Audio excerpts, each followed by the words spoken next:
Third Love makes better bras, period. Third Love was founded by women who were tired of settling for bras that were just good enough. Each piece is made with the highest quality materials to solve for the fit issues so many of us face. Get extra lift, smooth out back spillage, and so much more. All in over 60 sizes from AA to H. They even have exclusive half cup sizes, which means if you're in between sizes, you can get the perfect fit every time. Stop settling for average bras and get solutions made for your body. Get $15 off your purchase at thirdlove.com with code PODCAST15. Third Love, your best fit awaits.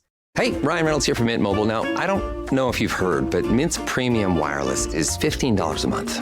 But I'd like to offer one other perk. We have no stores. That means no small talk.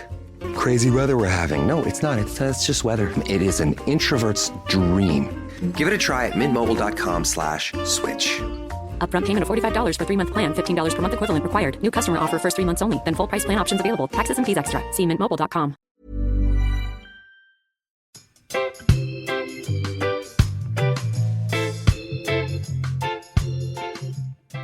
But today we are going to be talking about the alcohol-free industry. We will explore why it's exploding at the moment and why it works for some people in their sobriety, but not for others. I mean, that's exactly why, Hamish, I've actually avoided going over this topic in any Sober Awkward podcast ever, because I'm worried about the controversy of it.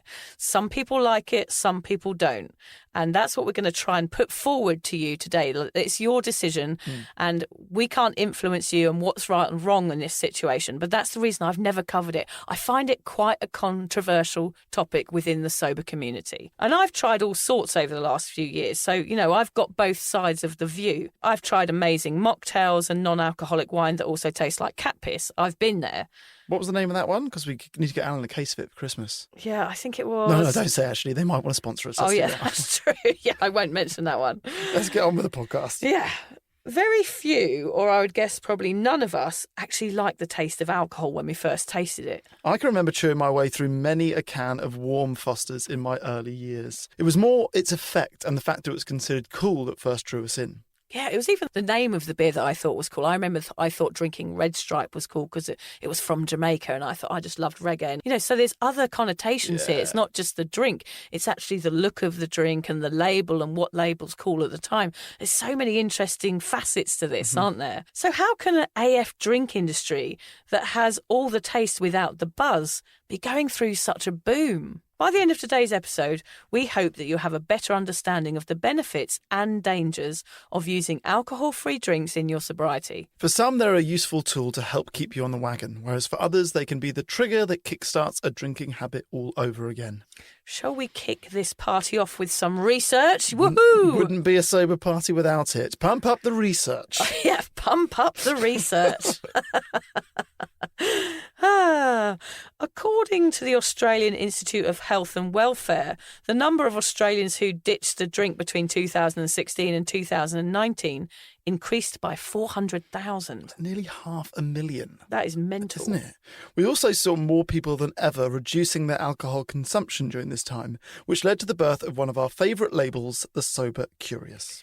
These numbers were driven in the most part by the amount of young adults choosing to no longer drink, which has doubled in the last 20 years.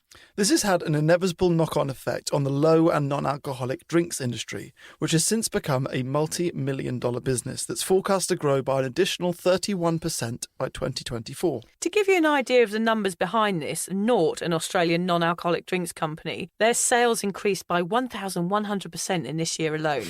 UK-based non-alcoholic spirits brand Lyre's has been valued at over £270 million, while Seedlip made history in 2019 by being the first non-alcoholic spirit to be acquired by Diageo, who also owns Smirnoff, Johnny Walker and Guinness. Basically, what we're saying is that we're in the wrong game, Vic. We should be brewing non-alcoholic drinks, not podcasting about them. Oh, I've got tea now, though, Hamish. You can get sober teas. It's not quite alcohol-free drinks. Is it worth £270 million? It will be. Yeah. Cup of teas. Early doors. Damn, you might be right, Hamish. I think we are probably in the wrong industry. But in short, drinking less or not at all has become cool, and it has led to a boom in a totally new industry. So, Vic, when did you first come across non-alcoholic drinks? Did you ever drink them during your drinking days? No. Why would I have done that? thought you might say that. Would I have done that? I mean, I see people now who have a non-alcoholic drink between the drink. I still don't even get that. I just don't understand why anyone would want to drink a non-alcoholic drink if you can still drink. Like that's adults that still listen to their mums. They go, drink a glass of water after every beer. Yeah. I mean, I suppose for me back in the day, I attempted so many things like that water between pints or, all of those different techniques that I thought would make me have less of a hangover. And I suppose now that this drinks industry is so prevalent, maybe I would be trying that now if I was attempting moderation. But as we all know in this sober realm is that moderation is a total myth and most people can't achieve it. Before you go on, that's actually reminded me, I used to have a mate who would have a vase that would normally have flowers in it on his bedside table. And he was convinced that if he filled up the whole vase with water and drank a vase full of water before going to bed, he would never get a hangover. It's funny, when we had William Porter on the podcast, that is one question we asked him was, what about the water? Does that help? He said, no, the water is a total fallacy and your body has to process the alcohol. And that's what causes a hangover. So it's a total waste of time. I used to do stuff like eat salmon on the Friday so that I didn't get a hangover on Saturday. I was like old wives' tales that I was looking up online. Or Barocca. I was doing anything to try and not get a hangover. But of course, the only thing I discovered in the end was to not drink. That's the key. That's the secret. That is the secret. That is the cure to all hangovers, actually. So I never ordered them. I couldn't see the point in it. I literally probably gasped in horror if people ordered alcohol-free drinks if they were within my vicinity. We talked last week about me being the beer bully. That's exactly what I was. If somebody ordered a drink like that, I was like, ugh, you're not in my gang sort of behaviour. There were no half measures with me, Hamish. No low ethanol here, mate. I thought people that drank them were losers. What's the point? I had no understanding of people that didn't drink alcohol, and I never wasted my breath talking to people. That's how against them I was. And I never tried one. I just couldn't see the point in it. I just wanted to drink until I fell over, not sip at a pretend drink is what I used to call them. You're so lucky you've never had to hang out with you from back then. Yeah, I'd hate... you would hate each other. The old you would hate you now and the new you would hate them. I'd be drinking if I was hanging out with the old me. I'd be like, oh, she's a good laugh. I'm getting out of there again. The closest I ever got to low alcoholic was a lager top or a hangover cure glass of shandy. That was me going alcohol free. Yeah, shandy. Was half shandy, half lemonade. Yeah, that was the nearest. Or a pint of milk at McDonald's with a hangover. A pint of milk at McDonald's? Right, I don't know what it is. I'm going to have to look it up. I used to go to McDonald's when I was really hungover with a pint glass, and there's little cartons I used to whack 2 cartons in. Not the tiny cartons that are like the size of a contact lens. No, like school size, those half litres. They had those at McDonald's? Yeah, they had them at McDonald's, milk. And for some reason, when I was hungover, I used to really crave milk. From McDonald's? From McDonald's, or any milk. You'd bring your own... Hang on a minute. How have we never spoken about this? You'd bring your own pint glass to McDonald's and fill up on milk. I've never even thought of it as being weird, but until now... I used to be really hungover. I wanted to eat a burger. So I'd take my pint glass with me because I was going to go, and I knew I didn't have any fresh milk in the fridge. So I'd go and get fresh milk, down it with a big, I'd just have like a big white moustache and then eat my burger and then go home. Okay, you did have a burger. I was thinking, what kind of looks would you get if you walk into McDonald's and there's someone by themselves with a pint of milk? No burger, no fries, just their own glass. And I didn't have many boyfriends in those days. No, I'm not surprised. Third Love makes better bras, period. Third Love was founded by women who were tired of settling for bras that were just good enough. Each piece is made with the highest quality materials to solve for the fit issues so many of us face. Get extra lift, smooth out back spillage, and so much more. All in over 60 sizes from AA to H. They even have exclusive half cup sizes, which means if you're in between sizes, you can get the perfect fit every time. Stop settling for average bras and get solutions made for your body. Get $15 off your purchase at thirdlove.com with code PODCAST15. Third Love, your best fit awaits. Thank you for calling the Bombas Comfort Line. Bombas make socks, slippers, tees, and underwear made with the highest quality materials. Press 1 for comfort, 2 for style, 3 for donation. You chose style. Bombas has styles for whatever you enjoy. You can run in Bombas, lounge in Bombas, dress them up, dress them down, but always give back in Bombas. Because with every item purchased, another is donated. Bombas, comfort worth calling for. Go to bombas.com/audio and use code AUDIO for 20% off your first purchase. That's BOMBAS.com and use code AUDIO. How about you? Did you drink a lot of them? So I never actively chose to have like a non-alcoholic drinks night out when I was drinking, because I was irritated by the cost of them. When you walk into a pub and a non-alcoholic drink is the same as an alcoholic drink, I just didn't like it on principle. But I was always kind of fascinating by the industry. So before moving out here, I actually had like a job to work for Seedlip. I only moved to Australia for 3 weeks, and I was going to go back to England for this job at Seedlip, which is a non-alcoholic spirit. But I ended up staying here, so I gave up the job, and I did end up doing a bit of work for Seedlip here in Sydney when I moved there. Oh, yeah. So I worked in that industry and I liked it a lot. And then I worked for a kombucha company, which is not a non-alcoholic drink, but, a lot of sober people drink a hell of a lot of kombucha. So I guess I've always been kind of fascinated by the non-alcoholic drinks industry, and particularly by like how much better it's got. Whenever I used to have a night out and not drink, whenever I didn't drink for whatever reason before, I would drink, particularly when I was living in Paris, a lot of Orangina and a lot of ginger beer. Oh, I love Orangina. Well, yeah, plus they're so full of sugar. I was like last man standing at every party because I'm fired up on Orangina. There's that French drink called piss shit as well, isn't there? Have you had that? Not sure. It's like Fanta, but it's called piss shit. We used to like that on holiday in France. Wow. It was funny in our family to go, can I have a glass of piss shit, please? I think it was psst. Yeah, I'm guessing it wasn't piss shit. But I think a lot of these non-alcoholic drinks companies are clever in that a lot of them have got like really fascinating backstories. And that was what got me in. I would be totally hooked by like the story behind the craftsmanship of it and how they were discovered. And like any good business has got like a good founder story, right? Okay, so I was always interested in those. Yeah.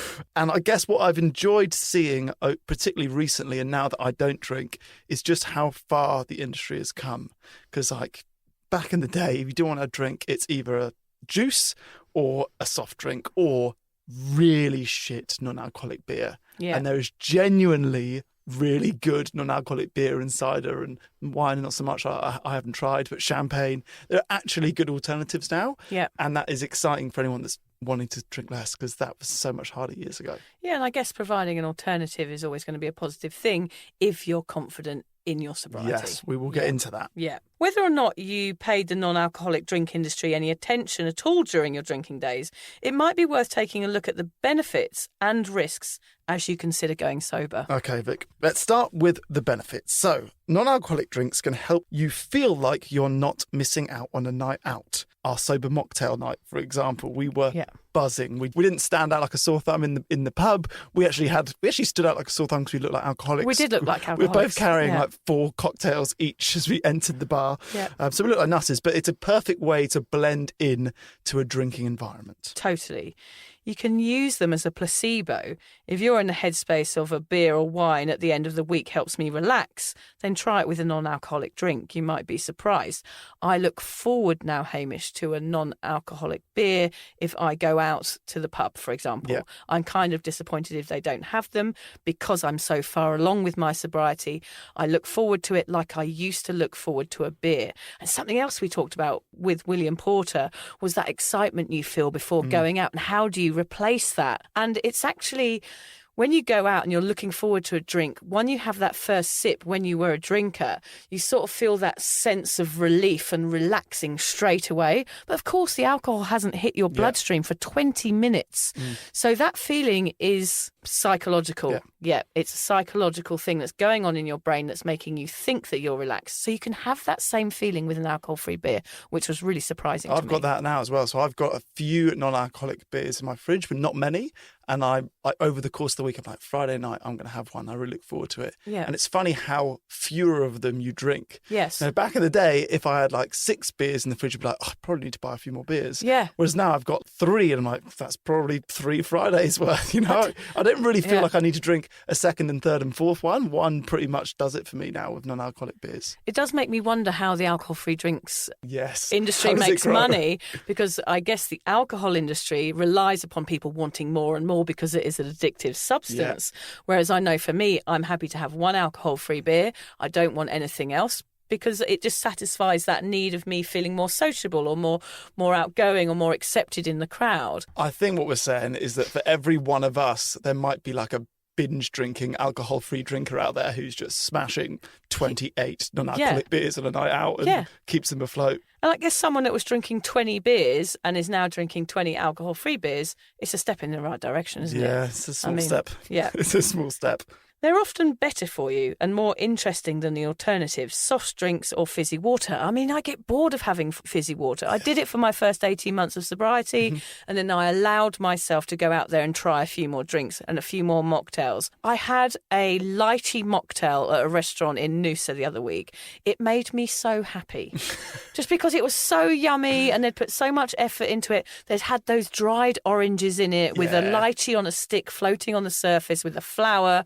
Things like that make me happy now. I'm easily pleased. I think that rolls into my last point, which is that they still feel like a treat. Yes. Drinking a fizzy water does not feel like a treat, but having someone make you a mocktail or hand you a nice ice cold glass with a non-alcoholic beer in it still feels kind of special and exciting. It does, yeah. And people that are going alcohol-free deserve to feel like they're having a treat as well. Yes, but it is important to emphasise the fact that these do not work for everyone. And for some, it can feel like playing with fire. You know the saying, people who live in glass houses shouldn't throw stones. Yes. The same could apply for not drinking alcohol-free beer if you have a problem with beer, for example. Makes sense. They can act as a trigger, and if you identify that this could be an issue for you, you might be better off avoiding alcohol-free drinks altogether, at least for the start of your sobriety. Anyone that has given up booze in order to save money might be shocked by the cost of a lot of alcohol-free drinks.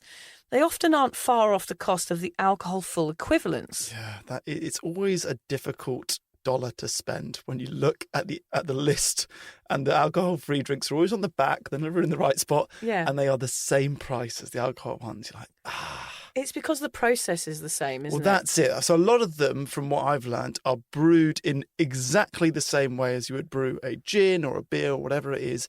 But then they have to do this additional step to remove the alcohol. So actually, some of them are more costly than making the alcohol equivalent. So yeah, it sucks, though. It does suck spending a lot of money on an alcohol-free drink. Yes, because I guess you didn't mind when you were a drinker because at least you got a buzz. Yeah. Or we say a buzz, but then, of course, we drifted into a blackout and we're vomiting on ourselves and doing all sorts of awful things.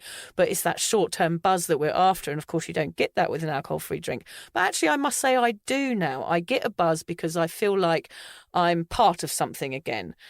I don't like the idea of representing the culture that I'm trying to avoid, but at the same time, I do see the benefits and the downfalls. And I actually feel guilty now posting a photograph of me or you drinking a non-alcoholic drink because they look the same, so I'm scared it's going to be a trigger for anyone watching, or people think, they're cheating, that's a beer. You go, no, there's no alcohol in that one.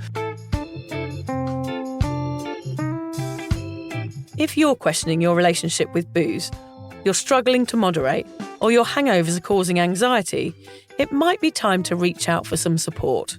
Yeah, just talk to a mate about how you're feeling, contact a local doctor, find an AA or sobriety group. Vic's got one. Yeah, just head to www.cuppa.community. Remember, if you're questioning yourself, it might be time to seek support. Even though this journey can be awkward, it is definitely worth it. And if you've enjoyed the Sober Awkward podcast, don't forget to review it, rate it, and share it with your mates. Do they have to share it with their mates? Yeah, of course they do. I'm not doing this for nothing, Hamish. Bloody hell. How do they share it? I don't know, just write it on the...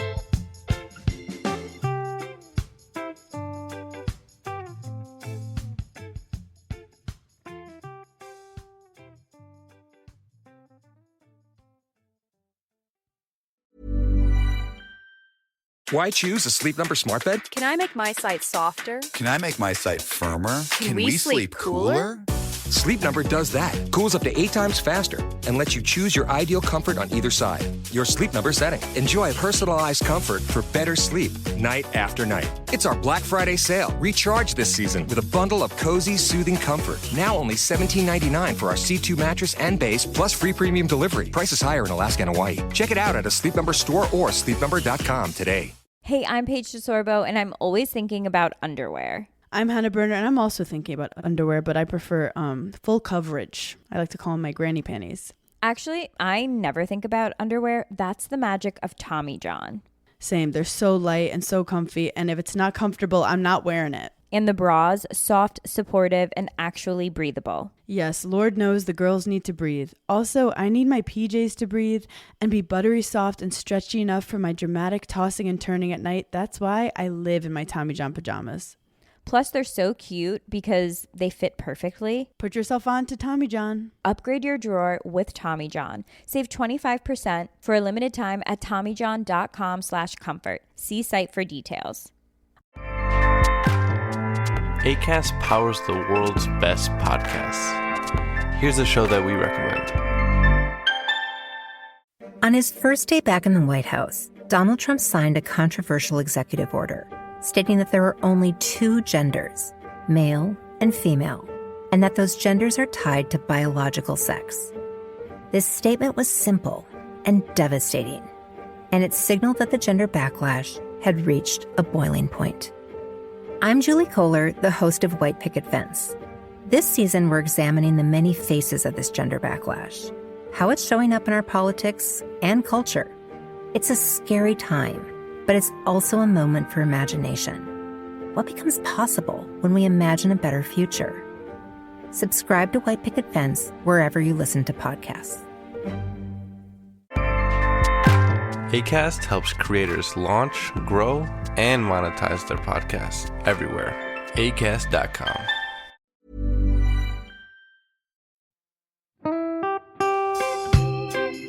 So, as you probably know, my comedy memoir, 1,000 Wasted Sundays, is officially out. All my magnificent fuck-uppery in one awkward hit.